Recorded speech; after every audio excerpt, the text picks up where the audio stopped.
Zelensky ने पूरी तरीके से बताने की कोशिश की थी कि जो मिसाइल गिरी है वो रूस ने दागी है, जो पोलैंड के ऊपर गिरी है। आशय यह था कि पोलैंड नाटो का सदस्य है, अगर पोलैंड पे हमला हुआ है, नाटो पे हमला हुआ है, और नाटो पे हमला हुआ है तो पूरे नाटो को अब रूस के खिलाफ युद्ध छेड़ देना चाहिए। पर जो बाइडेन बिना किसी रिपोर्ट का इंतजार किए पहली स्टेटमेंट ये दे दे कि मैं नहीं मानता ऐसा हुआ होगा। पुतिन का बयान बाद में है, बाइडेन का पहले है, और आखिरी में कह भी यही दिया गया कि नहीं नहीं, ये यूक्रेन ने बचाव में जो मिसाइल दागी थी वो आई है। आपसे जानना चाहता हूं, क्या नाटो अभी भी इस मानसिकता में कि हमें इस युद्ध का हिस्सा बनना है प्रत्यक्ष तौर पर? Thank you. नहीं, देखिए, NATO totally avoid and clearly America ने कह दिया है हम अपने सोल्जर हम लड़ना नहीं चाहते। कुछ दिन पहले फिर उन्होंने कहा है। जी अब ये जो पोलैंड वाला किस्सा हुआ है, ये केवल मैं कहूंगा ये इंडिकेट करता है कि इस वॉर में बहुत स्कोप है मिस कैलकुलेशन का, एक्सीडेंट का।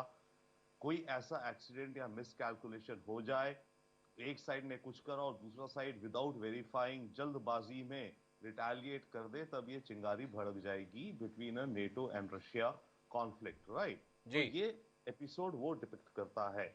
बट अदरवाइज ये जो बाइडेन का ठीक है, वो ऑलरेडी कह रहे हैं नहीं हम इन्वॉल्व होना चाहते, और अमेरिकन इंटेलिजेंस ने ही, बाइडेन ने जो भी कहा तो कुछ तो अमेरिकन इंटेलिजेंस ने इनपुट दी होगी ना अपने प्रेसिडेंट को, तभी उसने कहा। जी तो उनके पास ये इनपुट इमीडिएटली होगी कि ये रशिया ने फायर नहीं करा है, ये जो यूक्रेनियंस इंटरसेप्ट कर रहे थे वो शायद इधर आके गिर गया है ना। कपल ऑफ थिंग्स, अगर जैसे आप जो बातें कर रहे हैं इनको मैं कुछ पॉइंट्स उठा लूं।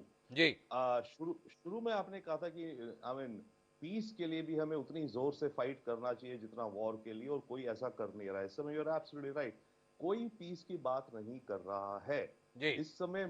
बात यह है कि मैं ज्यादा दमदार या आप ज्यादा दमदार, जी केवल वो कॉन्टेस्ट चल रहा है बिटवीन नेटो, और बिटवीन नेटो चल रहा है, NATO and US and Russia clearly. जी यूक्रेन तो प्रॉक्सी वॉर बन गया है। Okay, another thing which is coming here clearly is Russian military की performance has been extremely poor and shocking and hollow.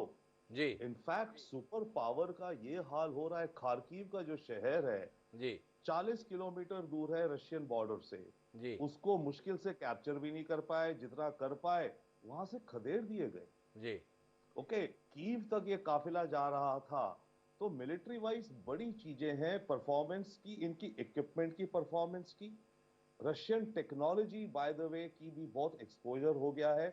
और इसका हमें भारत को भी बहुत बड़ा लेसन है, क्योंकि हमारे पास भी ज्यादातर आर्मामेंट्स रशियन ओरिजिन की हैं। जी रशियन टेक्नोलॉजी और इनके जो वेपन्स हैं ये आउटडेटेड सिस्टम्स पे हैं, इनके डिजाइन फ्लॉज हैं इनके टैंक्स के, जो ये मारे गए सारे तो कीव तक चले गए सड़क पे। और आपको खुद पता है कि उस मौसम में सड़क के किनारे जमीन गीली होती है बारिशों से, तो टैंक फंस जाते हैं। आप चले जा रहे हैं, आपको खुद अपनी हिस्ट्री का नहीं पता, आई डोंट नो स्ट्रैटेजी। जी सबसे बड़ी स्ट्रैटेजी अगर आप देखें स्ट्रैटेजी वाइज, जी सारा नेटो शुरू में कुछ नहीं कर रहा था, बात कर रहा था, पर पोलैंड से आने शुरू हुए वेपन्स जी धड़ाधड़ धड़ाधड़, जिसके कारण यूक्रेन लड़ रहा है।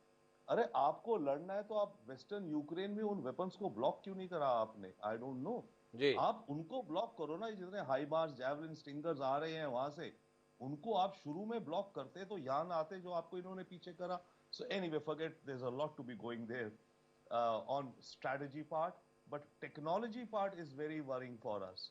Or yes, America and UK and Western intelligence completely satellite से स्पाइंग कर रही है, रशियंस की इलेक्ट्रॉनिक कम्युनिकेशन को इंटरसेप्ट कर रही है, उन लोकेशंस को यूक्रेनियंस को बता रही है, यूक्रेनियंस फायर बैक कर रहे हैं, मल्टीपल थिंग्स गोइंग ऑन।